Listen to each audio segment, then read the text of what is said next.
Hindi ko gagawin. Hindi ako dadalo, at lalong hindi ako sasali sa kabaliwan mong naisip, Senyora Rosalinda Alcaraz, buong diin na sagot ni Wendy habang mariing tumanggi sa plano ng kanyang madrasta.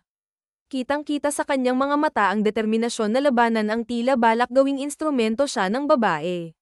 Ngumiti ng malamig si Senyora Rosalinda bago tumugon, ngunit napirmahan ko na ang imbitasyon para sa'yo. Ikaw ang magiging kinatawan ng ating pamilya. At kung mananalo ka, ito na ang pinakamalaking ambag na maibibigay mo sa buong buhay mo. Ang tono nito ay puno ng sarkasmo, na tila pinapahiwatig ang kawalan ng halaga ni Wendy. Napatawa si Wendy, ngunit halatang may kirot sa likod ng kanyang ngiti. 3 buwan matapos mamatay ang mama ko, pinakasalan ng papa ko ang isang tulad mo. 5 taon na kitang tinuturing na madrasta, ngunit kailanman ay hindi mo ako itinuring na anak. Sa halip, ang trato mo sa akin ay parang isa akong estranghero. At ngayon, matapos mong tulungan si Papa sa paglustay ng aming pera, ako naman ang gagawin mong collateral. Ang kapal talaga ng mukha mo, mariing sagot niya habang ang kanyang tinig ay puno ng hinanakit. Sa halip na magalit, ngumiti si Senyora Rosalinda ng may halong panunuya. At ano naman ang ibig mong sabihin, Wendy? Nahahayaan mo na lang bang mabaon sa utang ang kumpanya ng papa mo? Napababayaan mo na lang siyang mawalan ng buhay habang nasa coma. Mahal mo ang papa mo, hindi ba? Kaya bakit hindi mo magawang gawin ang maliit na sakripisyong ito? Mariing tumugon si Wendy, dahil alam kong ikaw lang ang makikinabang sa lahat ng ito. Kung gusto mo, ikaw na lang ang sumali. Matapos ang matapang niyang sagot, tumalikod siya at diretsyong lumabas ng silid. Sa kabilang banda, tahimik na nakatanaw si Miguel de la Cruz sa bintana ng kanilang mansyon. Ang kanyang mga mata ay tila nakatingin sa malayo, puno ng pag-iisip. Nilapitan siya ng kanyang ina, ang Senyora Felicidad, at mahinahong nagtanong, "Anak, ano bang iniisip mo? Excited ka na bang makilala ang mga kalahok sa kompetisyon bukas?" Nag-aalangan si Miguel bago sumagot, "Ma, sigurado ba tayo sa desisyong ito? Tama ba talaga na gawin natin ito?" Ang kanyang tinig ay puno ng pagdududa. Ngumiti ang kanyang ina at tinapak ang kanyang balikat. "Anak, ginawa na natin ang lahat para makahanap ng babaeng mamahalin ka sa kung sino ka at hindi dahil sa yaman mo. Ngunit sa lahat ng ipinakilala ko sa'yo, wala ni isa ang nakakita ng tunay mong halaga. Kaya umaasa akong sa kompetisyong ito, makikilala mo na ang babaeng para sa'yo." Kinabukasan, dumating na ang araw ng kompetisyon. Kasalukuyang nakatayo si Miguel de la Cruz at ang kanyang ina sa harap ng gate ng kanilang mansyon, hinihintay ang pagdating ng 6 na kalahok mula sa iba't ibang pamilya. Sa araw na ito, 3 lamang ang makakalusot sa unang yugto ng kompetisyon, at sila ang papasok sa susunod na bahagi ng laban para sa puso ng binata. Malugod na tinanggap ni Miguel de la Cruz ang mga dumating na kalahok, ngunit hindi niya napigil ang mapansin ang kakaibang bilang ng mga ito. "Ma, hindi ba 6 ang sinabi mong kalahok? Nasaan na ang isa?" Mahinahong tanong niya habang sinusuri ang mga nakapilang babae. Ngumiti si Senyora Felicidad at tumugon, "Hindi ko rin alam, anak. Baka naantala lamang. Maghintay tayo ng kaunti pa. Sa ngayon, maupo ka na muna sa silya para makapaghanda ka." Saad nito. Tumalima naman ang binata at naupo ng maayos sa itinakdang silya. Saktong nakaupo pa lamang si Miguel nang may humantong sasakyan sa harap ng mansyon. Agad itong nakatawag ng pansin kay Senyora Felicidad. Mula sa sasakyan, bumaba ang isang dalagang may simpleng kasuutan, ngunit may dignidad sa kanyang kilos. "Pasensya na po, ito po ba ang mansyon ng mga Cadel?" Magalang na tanong ni Wendy, na may halong kaba sa kanyang tinig. Bagamat ayaw niyang sumali sa tila katawa-tawang kompetisyon, wala siyang magawa kundi sundin ang kagustuhan ng kanyang madrasta. Alam niyang ang yaman na pinaghirapan ng kanyang yumaong ina ay nakataya, kaya't napilitan siyang lumahok. Ngunit sa kanyang isipan, isa lang ang kanyang plano, gawin ang lahat upang hindi siya magustuhan ng binatang ito. Ngumiti si Senyora Felicidad at tumugon, "Oo, iya. Tama ka ng lugar. Isa ka ba sa mga kalahok?"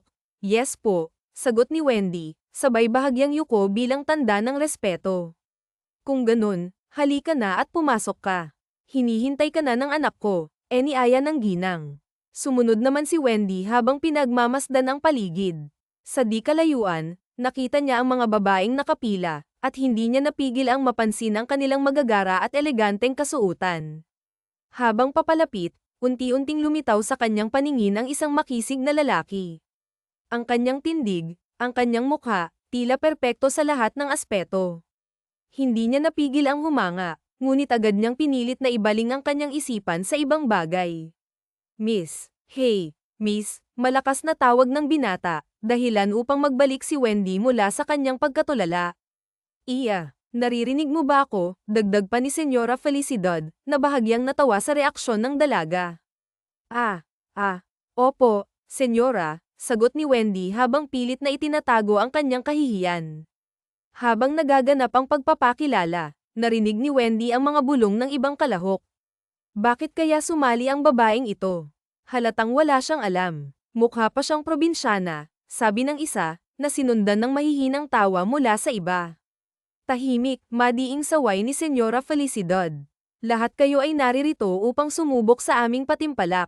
Tandaan, 3 lamang sa inyo ang makakapasok sa susunod na yugto, at ang natitirang 3 ay aalis ngayong araw. Ngunit huwag mag-alala, lahat ng kalahok ay makatatanggap ng kaukulang gantimpala bilang pasasalamat sa inyong pagdalo. Sa kabila ng anunsyo, halata ang kasabikan sa mga mata ng ibang kalahok. Ang ilan ay tila nag-iisip na ng kanilang mga hiling sakaling sila'y matalo. Ang unang yugto ng ating kompetisyon ay isang simpleng pagsukat, patuloy ng ginang. Susukitan ng inyong katawan, dahil natural lamang na nais ng isang lalaki ang isang asawang may magandang pangangatawan.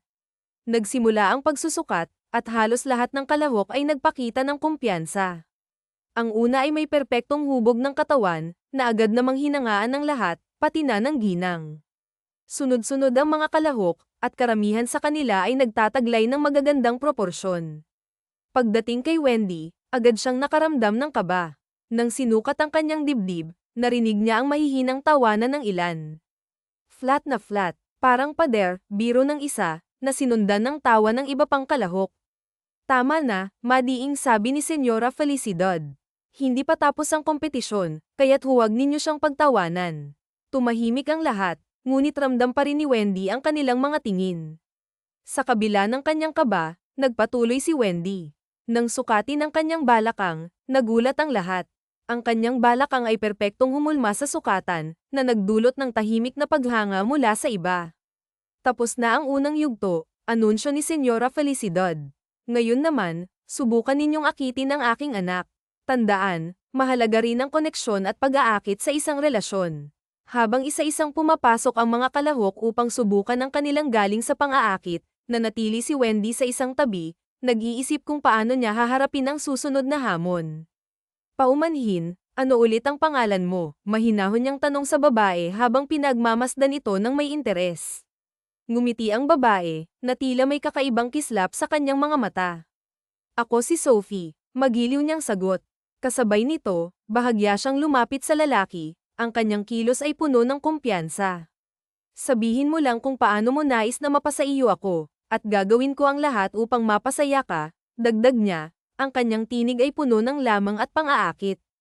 Unti-unti siyang umupo sa kandanggan ng binata, tila sinasadya ang bawat galaw. Hindi nagpakita ng emosyon ang lalaki, ngunit ang kanyang mga mata ay nanatiling nakatuon sa babae. Sige, ipakita mo sa akin kung ano ang kaya mong gawin, maikli niyang sagot, ngunit puno ng kahulugan. Ngumiti si Sophie, kagat-labi, na tila nagbabadya ng isang lihim. Kung ganun, hayaan mong ipakita ko sa'yo kung paano kita papainitin, malambing niyang sabi habang marahan niyang binuksan ang zipper ng binata. Ngunit bago pa niya magawang tapusin ang kanyang balak, mabilis siyang pinigilan ng lalaki. Sandali, mahinahon ngunit matigas na sabi ni Miguel de la Cruz. Ang kanyang kamay ay maingat ngunit mariing inalis ang kamay ng babae mula sa kanyang damit. Magaling ka, pero maaari ka nang lumabas, dagdag niya, ang kanyang tinig ay malamig ngunit magalang. Nanlaki ang mga mata ni Sophie, halatang hindi niya inaasahan ang sagot ng binata. Ano? Tanong niya, puno ng pagkadismaya. Sinabi ko, magaling ka. Pero tapos na tayo. Lumabas ka na, ulit ng lalaki. Ang kanyang tinig ay mariing nagpahiwatig na wala ng puwang para sa pagtutol. Wala nang nagawa ang babae kundi ang tumayo, ang kanyang mukha ay puno ng inis habang papalabas ng silid. Nang siya ay makalabas, napabuntong hininga si Miguel. Napaka-agresibo, bulong niya sa sarili habang umiling. Maganda at kaakit-akit siya, walang duda. Pero hindi iyon ang hinahanap ko. Gusto ko ng babaeng may kakaibang halaga, hindi iyong habol lang ay pera. Pagkatapos ng anunsyo, isa-isa silang inihatid ng mga kasambahay sa kani-kanilang mga kwarto. Ang bawat silid ay nagpapakita ng marangyang disenyo at karangyan na tila sumasalamin sa personalidad ng binata. Ma'am, ipatawag niyo na lamang po ako kung may kailangan kayo, magalang na wika ng kasambahay bago ito tumalikod. Maraming salamat po, magiliw niyang sagot bago isinara ang pintuan. Nang siya'y mag-isa na, marahan siyang naupo sa malambot na kama. Ramdam niya ang bigat sa kanyang mga balikat habang iniisip ang sitwasyon. Hindi niya ginasto ang sumali sa patimpalak na ito, ngunit heto siya, nasa loob ng mansyon. Hindi niya maintindihan kung bakit hindi siya natanggal. Buong akala niya, pauuwiin na siya ng binata. Bakit ba nangyari ito sa pamilya ko? Mahina niyang bulong sa sarili habang nakatingin sa sahig. Simula nang mawala si mama, parang nawalan na ng kulay ang buhay ko. Pero bakit kaya hindi ako tinanggal ni Miguel de la Cruz? Ano bang dahilan niya? Tanong niya sa kanyang isipan. Habang iniisip ang lahat ng ito, tumayo siya at lumapit sa bintana. Nang sumilip siya, nagulat siya nang makita si Miguel na nakatingala sa kanya mula sa hardin at kumakaway pa. Miguel de la Cruz, gulat niyang bulalas. Agad niyang binuksan ang bintana. Bakit ka kumakaway? May gusto ka bang itanong sa akin? Diretsahan niyang tanong, ngunit halata ang pagtataka sa kanyang tinig. Ngumiti lamang ang binata at marahang isinilid ang kanyang mga kamay sa bulsa. Gusto ko lang malaman kung nagustuhan mo ang kwarto ko, sabi nito nang may bahagyang ngiti. Kwarto mo? Ibig mong sabihin, ito ang kwarto mo? Tanong niya, hindi makapaniwala. Oo, at napagdesisyonan kong ibigay ito sa'yo, sagot ng binata. Pero bakit? Tanong niya, puno ng pagtataka. Siguro dahil interesado ako sa'yo, sagot nito nang walang pag-aalinlangan. Gusto ko ng matinong sagot, Miguel, tugon niya, pilit na pinipigilan ang pagkapahiya. Yun ang totoo, sagot ng binata na tila ba walang pakialam sa kanyang reaksyon. Napayuko na lamang si Wendy, ramdam ang kakaibang presensya ng binata. Parang lalo itong gumagwapo sa bawat saglit na magkasama sila.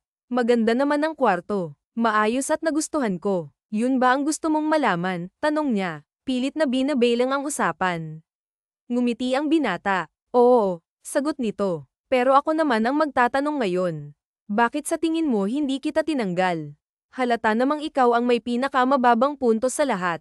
Kaya bakit hindi kita tinanggal? Tanong nito, ang ngiti sa kanyang labi ay tila may ibig sabihin. Hindi makasagot si Wendy, ngunit bago pa siya makapagsalita, ngumisi ang binata at muling nagsalita. Gusto mo bang ulitin ko ang dahilan? Interesado ako sa'yo, sabi nito habang nakatingin ng diretso sa kanyang mga mata. Napalunok si Wendy, ramdam ang bigat ng presensya ng binata. Are you playing games with me, Mr. Miguel de la Cruz? Tanong niya, pilit na pinapanatili ang kanyang composure. Hindi, seryosong sagot ng binata. Ang totoo, naiiba ka sa lahat. Palaban ka, at hindi mo hinahabol ang mga bagay na hinahabol ng iba. Kaya ako nagiging curious. Ano? Ang niluto ko po para sa inyo ay, sinabawang bangus na may nilagang itlog, mahinhin niyang sagot habang maingat na binubuksan ang takip ng kanyang inihain. Napansin ni Sophie ang niluto ni Wendy at hindi nito napigilan ang mapatawa ng malakas. Ang kanyang halakhak ay parang nanunuya. What's that? Seriously, Wendy, you're serving a billionaire with stinky fish. Nakakatawa ka talaga, natatawang sambit nito, halatang iniisip na wala ng laban ang dalaga. Tumahimik ka, Sophie, mariing saway ni Miguel, na may halong galit sa tinig. Napahiya si Sophie at agad na natahimik. This is Wendy's moment to show what she has prepared, so please, give her the respect she deserves. Gaya ng paggalang niya sa oras mo kanina, dagdag pa ng binata, bago ibinalik ang tingin kay Wendy. So, Wendy, tell me, bakit ito ang niluto mo? Ang ibang mga babae, naghanda ng magagara at mamahaling pagkain, pero ikaw, bangus ang niluto mo.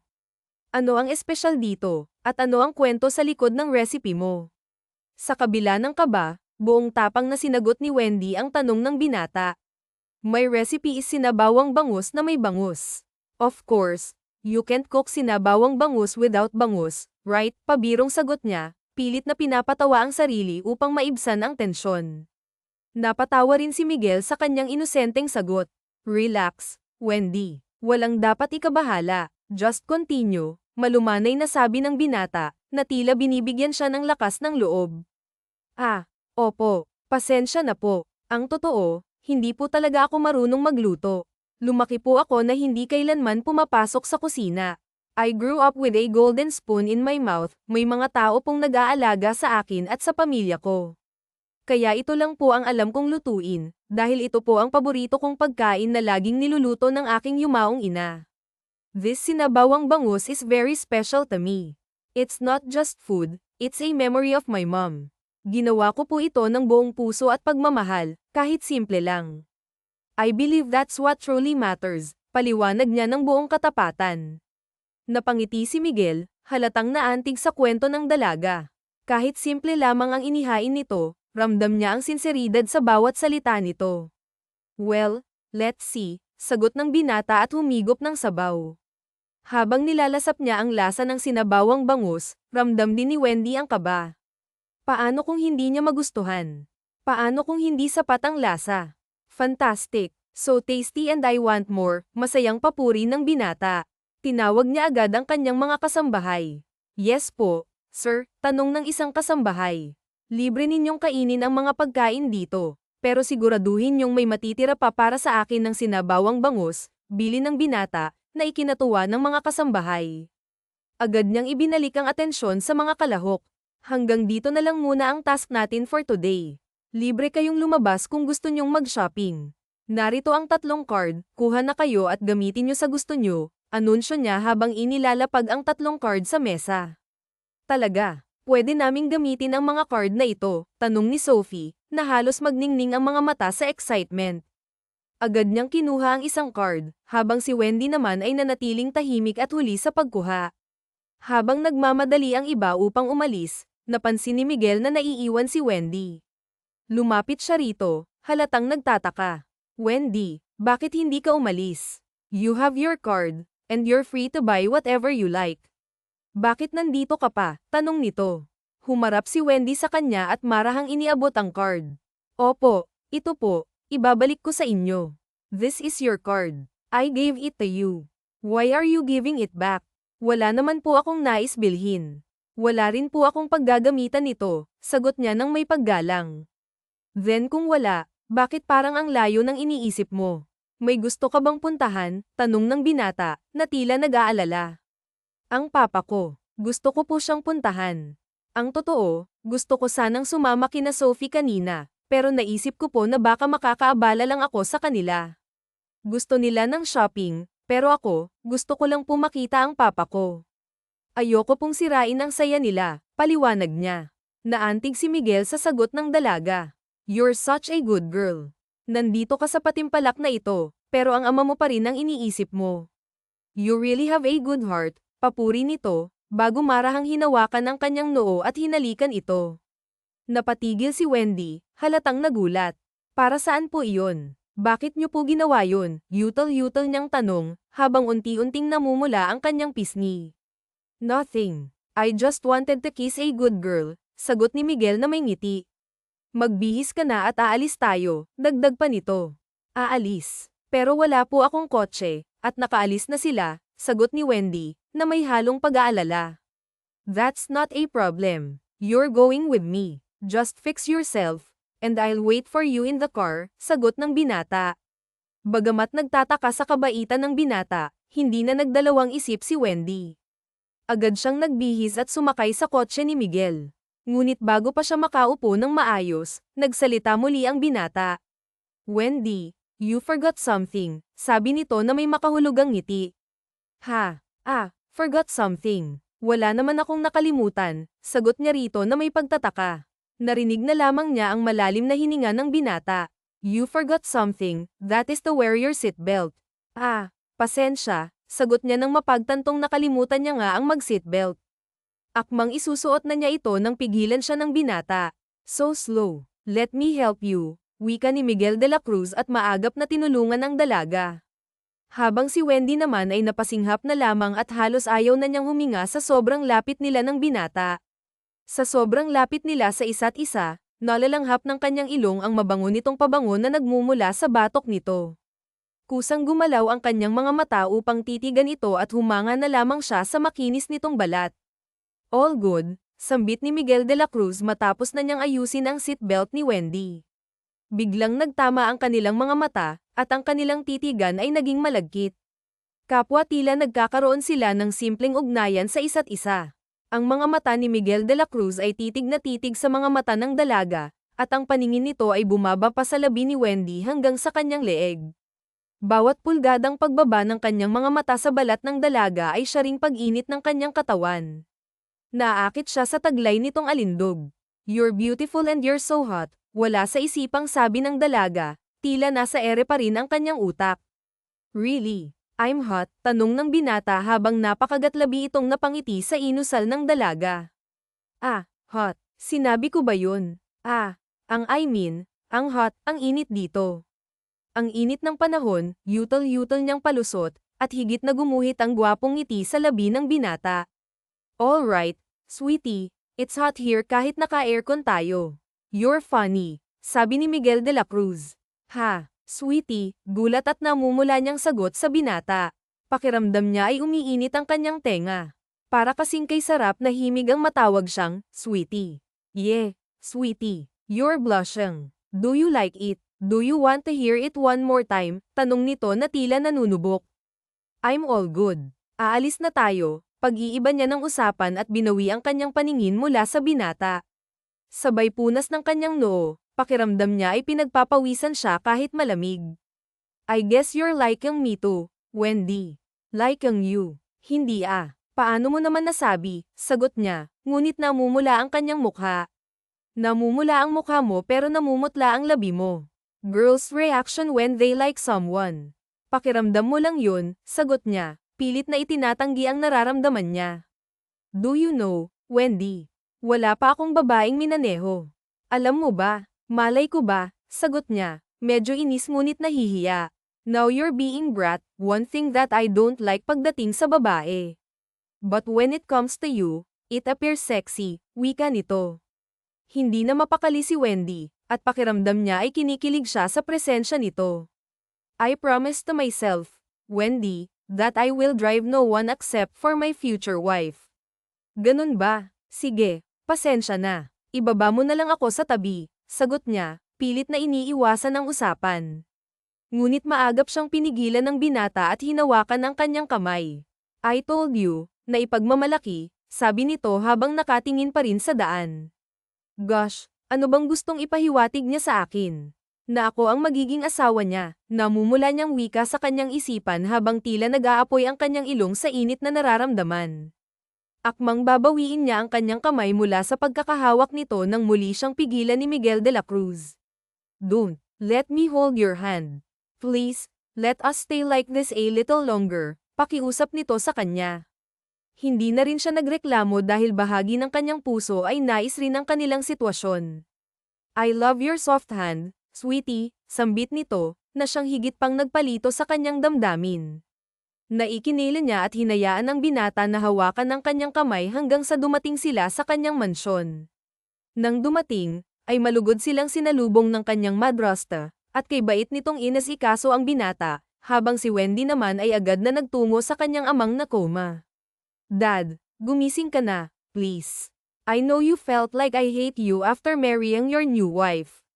Sa loob lamang ng 3 buwang pagpanaw ni Mama, talagang masama ang loob ko sa'yo dahil parang kay bilis mong pinalitan si Mama. Pero I know deep inside your heart, mahal na mahal mo pa rin si Mama.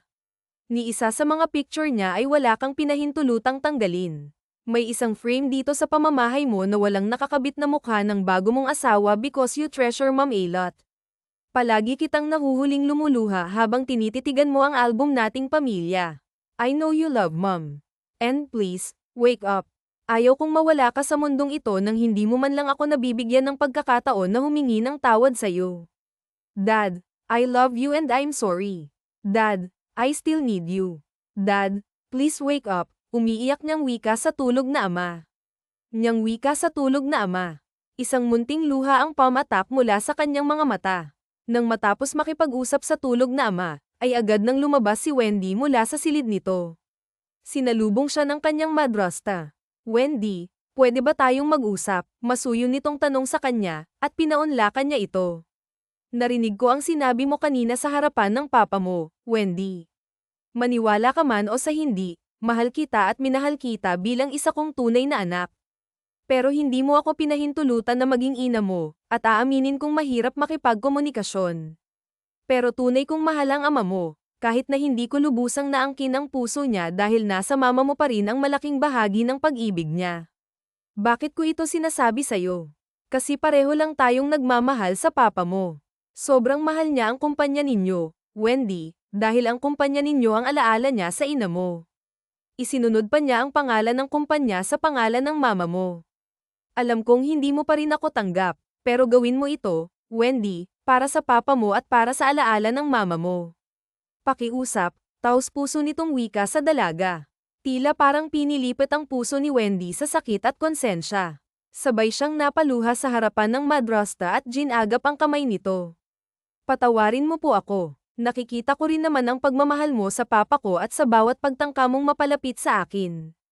Kaya nga lang, ang hirap sa aking tanggapin. Kasi 3 buwan lang, pakiramdam ko kasi pinalitan mo na ang mama ko sa puso ng papa ko. Tapos sinusubukan mo pang makuha ang loob ko. Kaya lumayo ako. Ayoko kasing palitan ng mama ko sa puso ko, kaya mahirap sa akin na tanggapin ka. At hanggang ngayon, mahirap pa rin, tapat niyang sagot rito. Ngumiti ang madrasta na may buong pag-unawa. Naiintindihan ko, pero umaasa pa rin ako na magiging magkasundo rin tayo balang araw.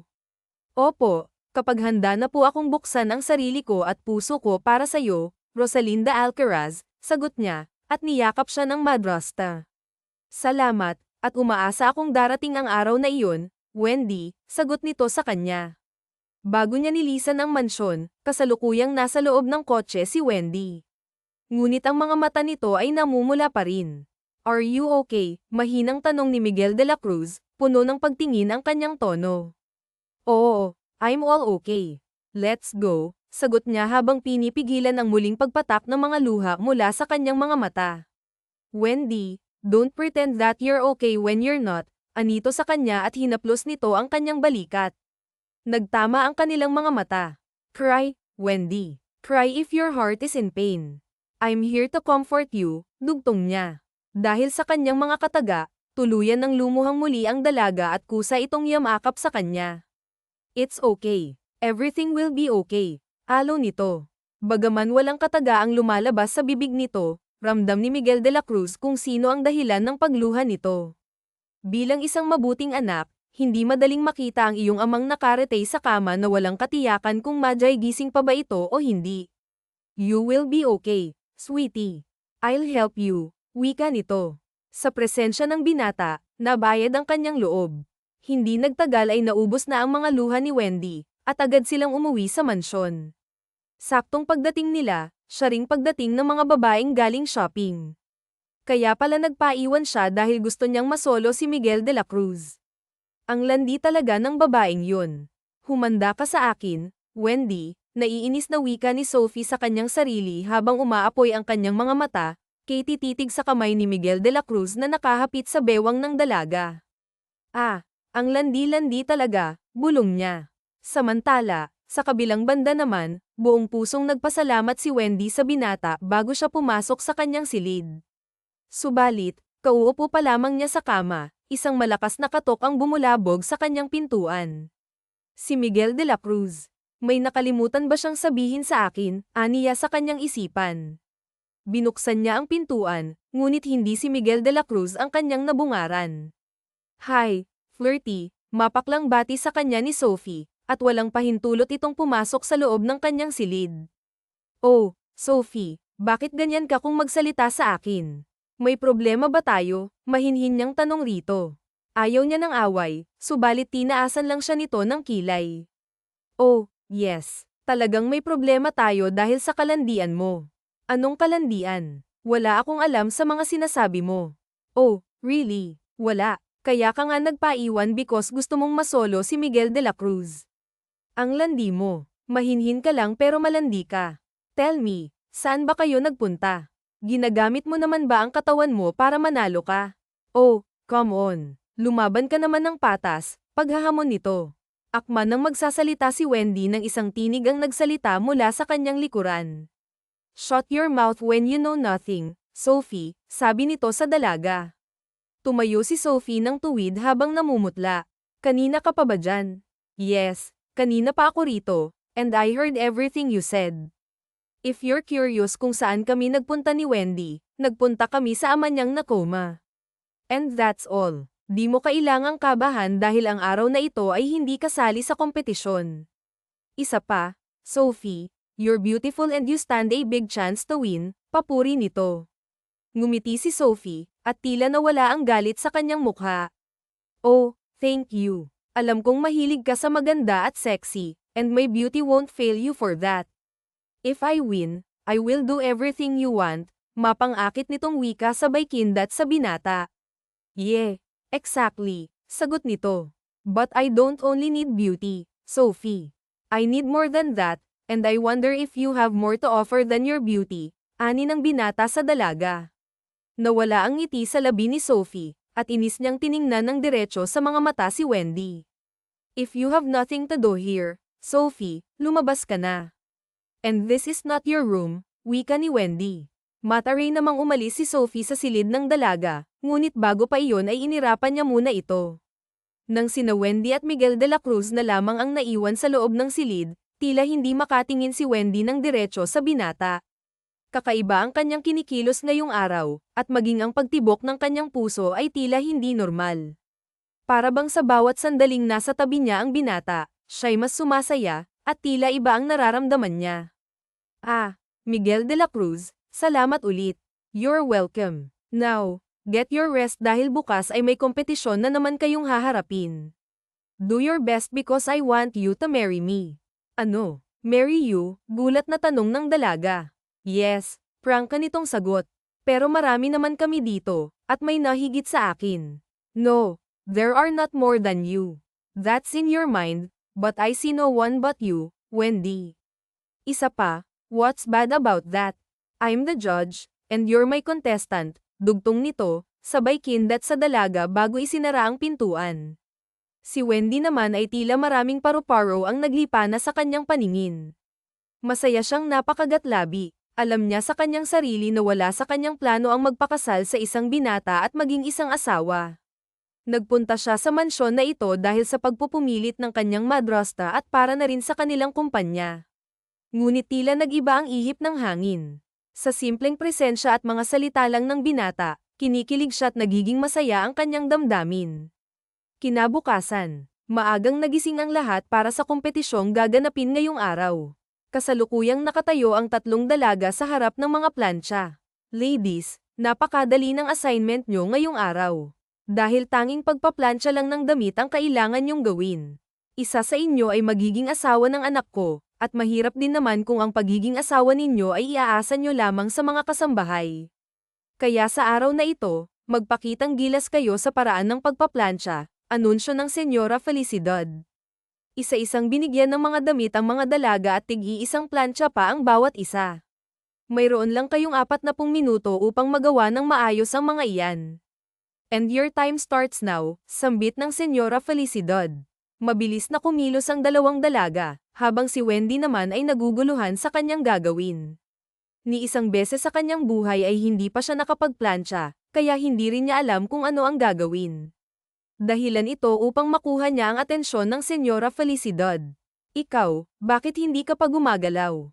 Ah, Senyora Felicidad, hindi ako marunong magplantsa. Paano po ba gamitin ito? Matapat niyang tanong. Narinig niyang tinawanan siya ni Sophie. Iya, pagpaplantsa lang hindi mo alam. Isaksak mo yan doon, hintayin mong uminit bago mo gamitin.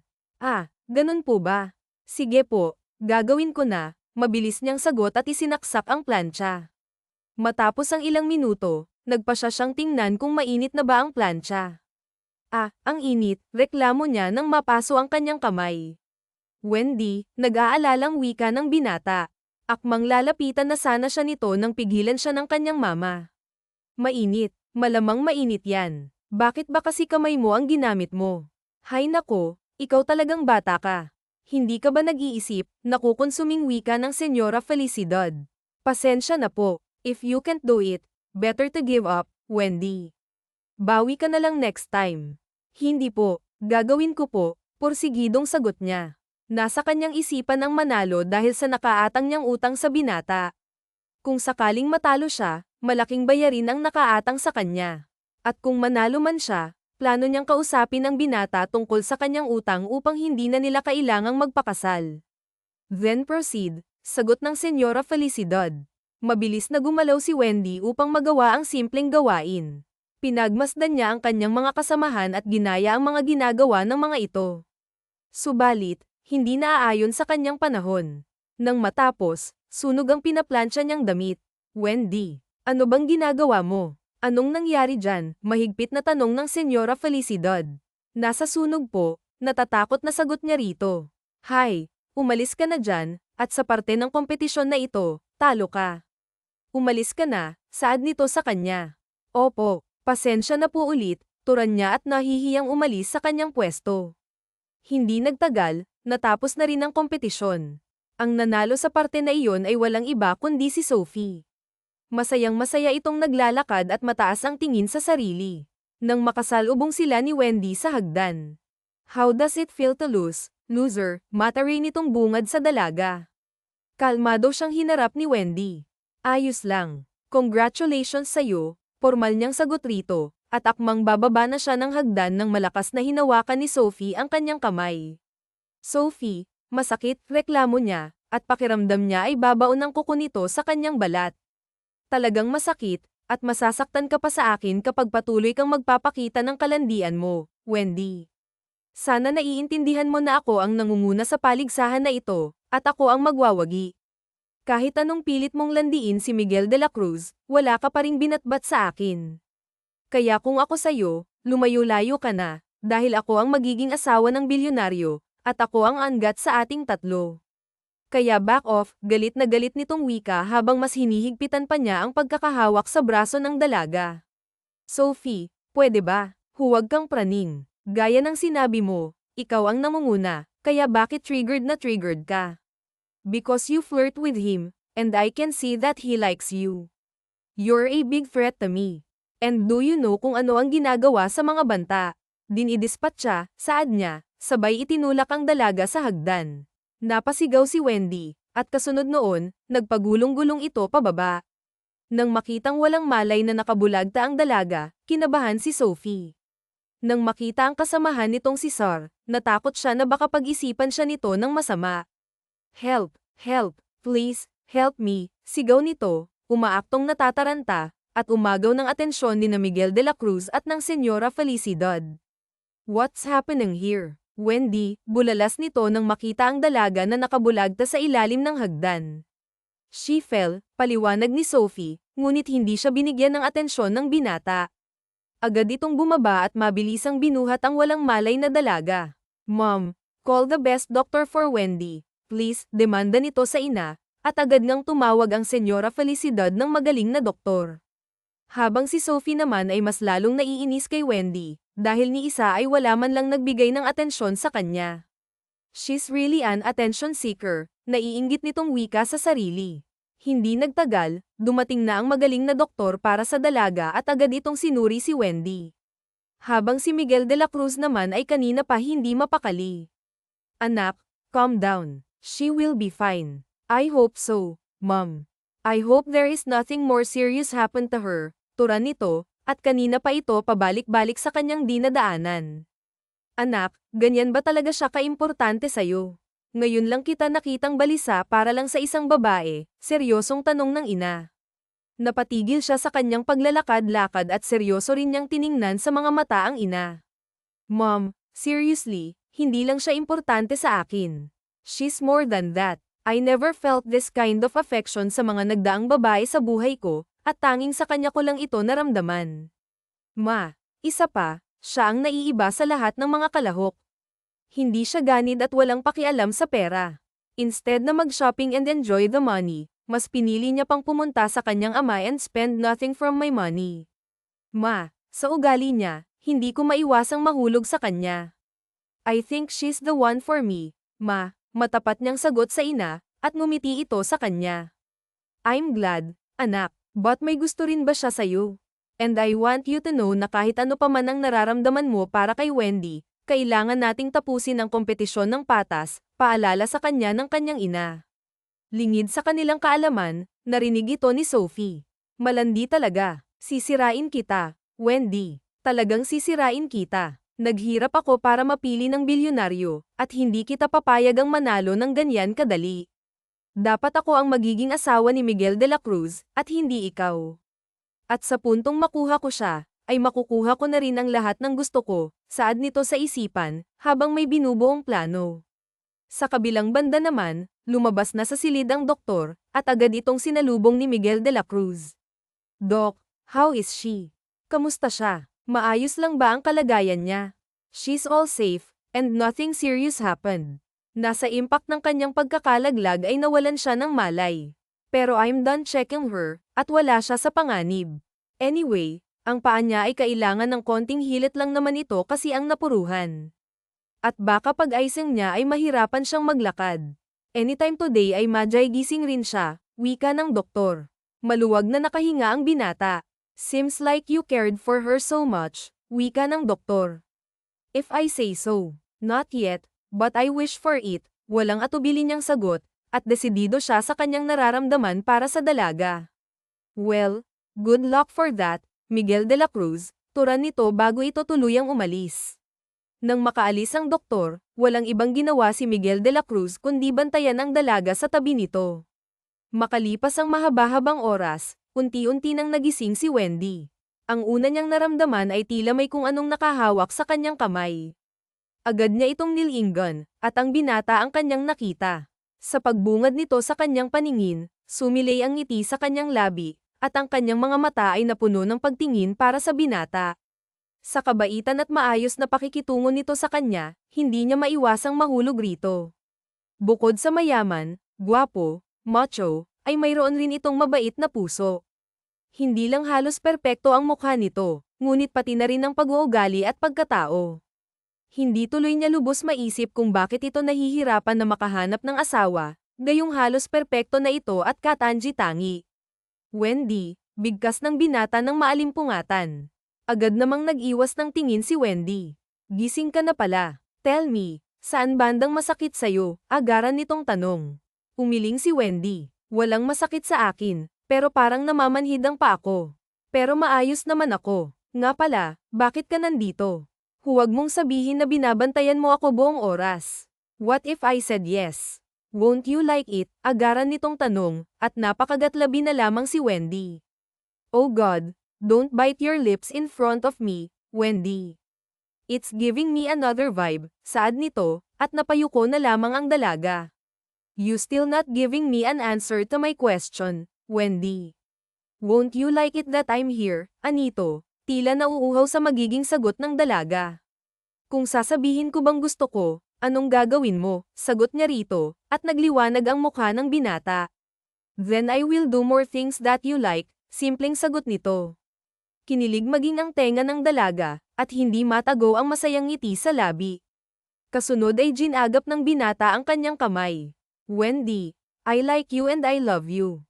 Ang kagaya mo ang gusto kong pakasalan. Not because you win this competition, but because you have my heart. Wendy, gusto mo rin ba ako? Seryoso niyang tanong. Nanatili lang na nakatingin sa kanya ang dalaga. Alright, I'm not in a hurry, Wendy. I'm willing to wait. Kahit matapos pa ang huling bahagi ng kompetisyon na ito, maghihintay ako. Take your time and answer me when you're ready, dugtong niya. Agad naman silang nagkaintindihan ng binata. Simula sa araw na iyon, naging maayos ang kanilang pag-uusap. Si Miguel de la Cruz halos ang nag-aalaga kay Wendy. Habang magkasama silang dalawa at nagkakaroon ng maraming oras, mas lalo silang nahuhulog para sa isa't isa, at mas lumalim ang kanilang pagtitinginan. Samantala, si Sophie naman ay halos mamatay na sa inggit. Lumipas ang mga araw, gumaling na ang paa ni Wendy. Sa gabing ito, ang simula ng huling araw ng kompetisyon. Iyon ay ang matulog si Miguel de la Cruz sa bawat silid ng mga dalaga sa magkaibang gabi. Sa unang gabi, natulog si Miguel de la Cruz sa silid ni Sar, at parang maayos naman ang gabi nito. Sa sumunod na gabi, gabi na para kay Sophie. Kasalukuyang nasa silid si Wendy ngayon at hindi makatulog kaiisip sa bukas, dahil sa kanya na matutulog ang binata. Sa bawat sandali na iniisip niya iyon, kinakabahan siya ng husto. Gusto niya itong makasama, ngunit hindi niya batid kung ano ang pakiramdam ng matulog na may kasamang lalaki sa tabi at sa iisang kama pa. Sa pagkabalisa, napagpasyahan niyang lumabas. Ngunit sa kanyang paglabas, sakto namang dumating si Miguel de la Cruz sa silid ni Sophie. Kitang-kita niya kung paano naglapat ang mga labi nito sa isa't isa, sabay hinayla ito ng dalaga papasok ng silid. Saglit siyang natulala at agad na bumigat ang kanyang pakiramdam. Kaya't napabalik siya sa loob ng silid. Habang si Sophie naman, batid niyang nakita sila ng dalaga, at isang mayabang na ngiti ang gumuhit sa kanyang labi. Sophie, stop it, saad ng binata sa dalaga, at inilayo ito sa kanya. But why, Miguel de la Cruz? Ba't matutulog ka dito sa loob ng kwarto ko? For what purpose? At kahit anong purpose pa ng pagtulog mo rito sa loob ng silid, handa akong ibigay sa iyo ang sarili ko. You can have me the way you want. Don't you like me, Miguel de la Cruz? Hindi ba ako sexy sa mga mata mo? Aniya sa binata, habang isa-isang binubuksan ang kanyang mga butones. Stop, I said stop, pigil niya sa dalaga, at ibinalik sa katawan nito ang nahubad na damit. Pero bakit, Miguel de la Cruz? Ba't ito naman ang dapat mangyari? Bakit mo ako tinatanggihan? Dahil ba kay Wendy? Dahil ba sa babaeng yun? Dahil ba sa ingrata na yun, ha? Miguel de la Cruz, don't call her like that, Sophie. At ano naman sa'yo kung siya ang gusto ko? At bakit nga siya? Ako naman ang namunguna, ha? Oo, lamang ka sa puntos, pero hindi sa pag-uugali. Don't you ever think na hindi ko alam kung anong ginawa mo kay Wendy? You're doing too much, Sophie. Mabait lang si Wendy, and she never allows me to punish you. Bakit siya? Tanong ni Sophie, ngunit sinagot siya ng binata, because she's different from you. She's soft, and she's not even aggressive like how you act right now. Maaaring maganda ka at sexy, but you don't have the kindness. And that's the most important na hinahanap ko sa isang babae. Palaging mahalaga ang patimpalak na ito, at iyon ang hinahanap. Frank kanyang wika, sabay talikod sa dalaga. Miguel de la Cruz, saan ka pupunta? Tawag niya sa binata, halos magwala, ngunit hindi na siya nito nilinggan. Sa sumunod na gabi, tila nagkakarera ang puso ni Wendy habang nakaupo sa kama. Sa gabing ito, sa kanya na matutulog ang binata. Habang iniisip ang mga nakita niya kagabi, paulit-ulit na bumibigat ang kanyang damdamin. Para bang nagseselos siya kay Sophie. Hindi ko dapat maramdaman yun. Parte iyon ng kompetisyon, kaya wala akong karapatan na maramdaman yun, aniya sa kanyang isipan. Tila lumulukso ang kanyang puso nang marinig niya ang pagbukas ng kanyang pintuan. Agad na bumungad doon ang binata. Miguel de la Cruz, are you ready for tonight? Agad nitong tanong sa kanya. Tila lalabas na ang kanyang puso mula sa kanyang dibdib. Nang maupo ang binata sa kanyang tabi, mas bumigat pa ang presensya na kanyang nararamdaman. I can hear your heartbeat. Are you nervous? Tanong ni Miguel de la Cruz. Miguel de la Cruz, hindi ako naligo, agad niyang wika, at natawa na lamang ang binata. And why? Alam mong dito ako matutulog sa tabi mo, at pwedeng may mangyari. But you don't even prepare yourself. Miguel de la Cruz, sabi ko naman sa'yo, di ba? Gusto kong ibigay ang sarili ko sa taong mahal ko at sa magiging asawa ko. Pangako ko iyon sa sarili ko. Isa pa, paano si Sophie? Di ba naghalikan kayo kagabi? At baka nga may nangyari pa sa inyo, eh. We never kissed. She kissed me, yes, but I never kissed her back. And I didn't sleep with her last night, Wendy. There is nothing between me and Sophie because it's you who I love. I love you. I love you, Wendy. Do you love me too? Please, let me hear your answer, Anito. Kagat labing humugat ng maraming lakas ng loob ang dalaga para sagutin ang natatanging tanong nito. I told you not to bite your lips in front of me. It's making me hard to breathe, aniya, at pilyong ngumiti. Totoo bang walang nangyari sa inyo ni Sophie? I swear, nothing happened. Even if I die right now, sagot nito. Sa tingin niya, Hindi ito nagsisinungaling, kaya tinitigan niya ito sa mga mata. Miguel de la Cruz, mahal kita. Mahal na mahal kita. Alam kong wala ito sa plano ko, ang mahalin ka. Pero ito ang nararamdaman ng puso ko. Pero, paligsahan ito. Ano naman kung mahal kita kung iba ang mananalo, di ba, Anya? Hinaplos ng binata ang kanyang buhok. You don't have to worry about so many things. Hearing you love me too is so much enough for me, Wendy, saad niya. Hinawakan ng dalaga ang kanyang baba at inilapit ang mukha nito sa kanya. Are you going to kiss me? Agad niyang tanong rito. Pakiramdam niya ay may balak itong halikan siya. I would like to, but I need your approval. Mahalaga sa akin ang pagpayag mo, Wendy. Wendy, can I? Masuyo nitong tanong. Isang katahimikan lang ang isinagot ng dalaga. I'll take that silence as a yes, dugtong niya, at malayang hinalikan ng dalaga sa labi nito. Sa buong gabing magkasama ang dalawa, walang nangyari. Tanging buong gabi lang silang magkayakap at nilalasap ang bisig ng isa't isa. Sa bawat sandaling kapiling ni Wendy ang binata, pakiramdam niya ay ligtas siya sa tabi nito at masaya. Sa simpleng mga yakap ay mahimbing na nakatulog ang dalawa. Dumating ang bagong umaga, at naunang magising si Miguel de la Cruz. Nakontento siya sa pagmamasid sa maamong mukha ng minamahal. Hindi naglaon, nagising rin si Wendy, at kaagad nagtama ang kanilang mga mata. Marry me, Wendy, kaagad nitong alok sa dalaga, na siyang ikinagulat nito. Subalit bago pa man makasagot si Wendy, nagbukas ang pintuan